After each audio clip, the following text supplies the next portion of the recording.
సీమలో జనసేన నేతల గ్రహస్థితి బాగాలేనట్లుంది. పాపం 5 సంవత్సరాల పాటు ప్రతిపక్షంలో ఉండి పార్టీ కోసం కష్టపడిన నేతలు ఉన్నట్లునే ఫేడౌట్ అయ్యే పరిస్థితి తలెత్తుతోంది. 2019 ఎన్నికల్లో జనసేన నుంచి పోటీ చేసి శ్రీకాళహస్తి ఇన్ఛార్జిగా ఉన్న వినూత పార్టీ అధికారంలోకి వచ్చాక హత్య కేసులో ఇరుక్కుని పార్టీ నుండి సస్పెండ్ అయ్యారు. ఆమెది స్వయంకృతాపరాధమా లేక ప్రత్యర్థులు పన్నిన వలలో చిక్కుకుపోయారా?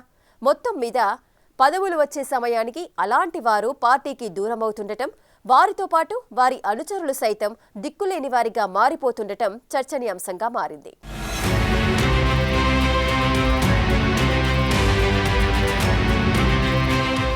జనసేన పార్టీ ఆవిర్భావం నుంచి పార్టీ కోసం కష్టపడ్డారు. పార్టీ అధినేత చెప్పినట్లు నడిచారు. పార్టీ వాన్ని బలంగా వినిపించారు.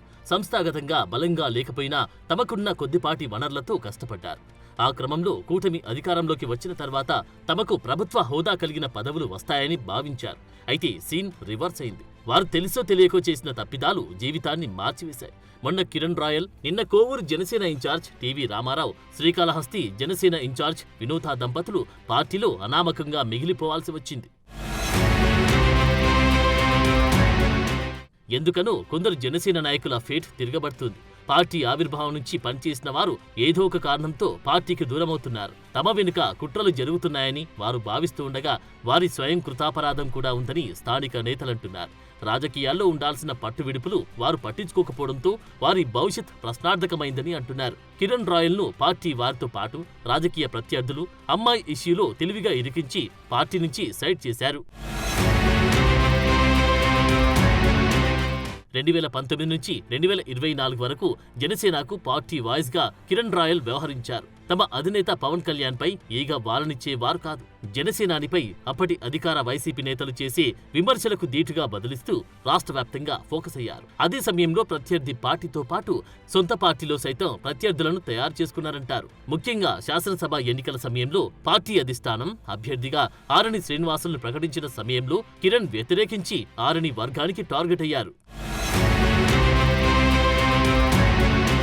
చివరకు అందరూ కలిసి నామినేటెడ్ పదవుల మొదటి జాబితాలో కిరణ్ పేరు వస్తుందనే సమయానికి తెలివిగా చెక్ పెట్టి గతంలో ఆయనకున్న ఓ అమ్మాయి పరిచయాన్ని బయటపెట్టి పార్టీకి దూరం చేశారు. పార్టీ కార్యక్రమాలకు దూరంగా ఉండమంటూ పార్టీ ప్రకటన చేసింది. దీంతో అతను అడపాదడపా మీడియా సమావేశాలు సొంతంగా పెట్టుకోవాల్సి వస్తుంది. పవన్ కళ్యాణ్ పై ప్రత్యేకమైన అభిమానమున్నా పార్టీ కార్యక్రమాలకు దూరంగా ఉండాల్సి వస్తుంది.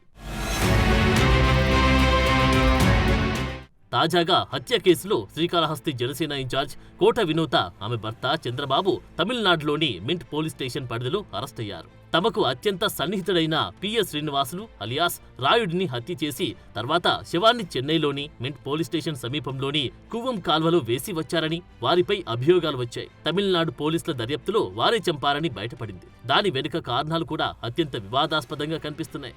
ప్రైవేటు వీడియోలు తీశారనే ప్రచారం ఉంది. గత 6 సంవత్సరాలుగా రాయుడు వారి వద్ద ఉంటున్నారు. అతను తన యజమాని వినూత పేరును పచ్చబొట్టు కూడా పొడిపించుకున్నారు. అత్యంత నమ్మకస్తుడిగా ఉన్న వ్యక్తిని వీరు చంపారనే అభియోగం వెనుక ప్రత్యర్థుల కుట్ర, ముఖ్యంగా బొజ్జల సుధీర్ రెడ్డి ఉన్నారని వినూత ఆరోపిస్తున్నారు.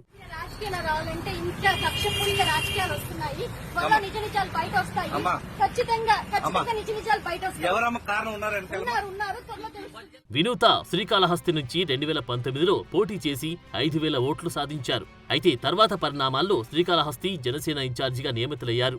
ఏదో ఒక ఆందోళన చేస్తూ అధికార పక్షాన్ని చికాకుపర్చారు. అయితే పార్టీలో వినూత దంపతులతో పాటు మరో 2 గ్రూపులు ఏర్పడ్డాయి. కొట్టే సాయి, చలపతి అనే వర్గాలు వారిని వ్యతిరేకించాయి. గత ఎన్నికల్లో చివరి వరకు శ్రీకాళహస్తి టికెట్ను జనసేనకే కేటాయించాలని ఒత్తిడి తెచ్చారు. అయితే అక్కడ బొజ్జలకున్న గట్టి పట్టుతో పాటు సీఎం చంద్రబాబు నాయుడికి ఆ కుటుంబంతో ఉన్న అనుబంధంతో ముందుగానే సుధీర్కు టికెట్ కేటాయించారు.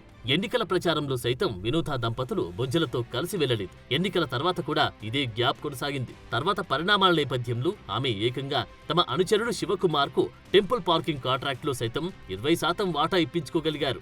అయితే ప్రభుత్వంలో ఏదో ఒక పదవి వస్తుందని సమయానికి ఆమె పార్టీకి దూరమయ్యారు. దీనికి తోడు రాజకీయంగా, వ్యక్తిగతంగా కూడా హత్య కేసుతో భవిష్యత్ కోల్పోయారు.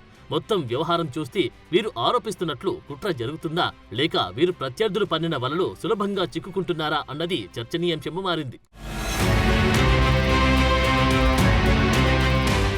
మొత్తం మీద పార్టీ కోసం అష్టకష్టాలు పడి పోరాటం చేసి పార్టీ ఉనికి కోసం పాటుపడిన వీరంతా ప్రస్తుతం ఏదో ఒక కారణంతో కనుమరుగవుతూ ఉండడం హాట్ టాపిక్ గా తయారైంది. వీరు కూడా గతంలో కుట్రలకు పాల్పడి యాక్టివ్ గా ఉన్న వారిని బయటకు పంపారని, అదే ఫలితం వీరు అనుభవిస్తున్నారన్న టాక్ కూడా వినిపిస్తుంది. ఇదే క్రమంలో మాజీ ఎమ్మెల్యే, తూర్పుగోదావరి జిల్లా కొవ్వూరు నియోజకవర్గం జనసేన పార్టీ ఇన్ఛార్జ్ టీవీ రామారావును కూడా తప్పించారు.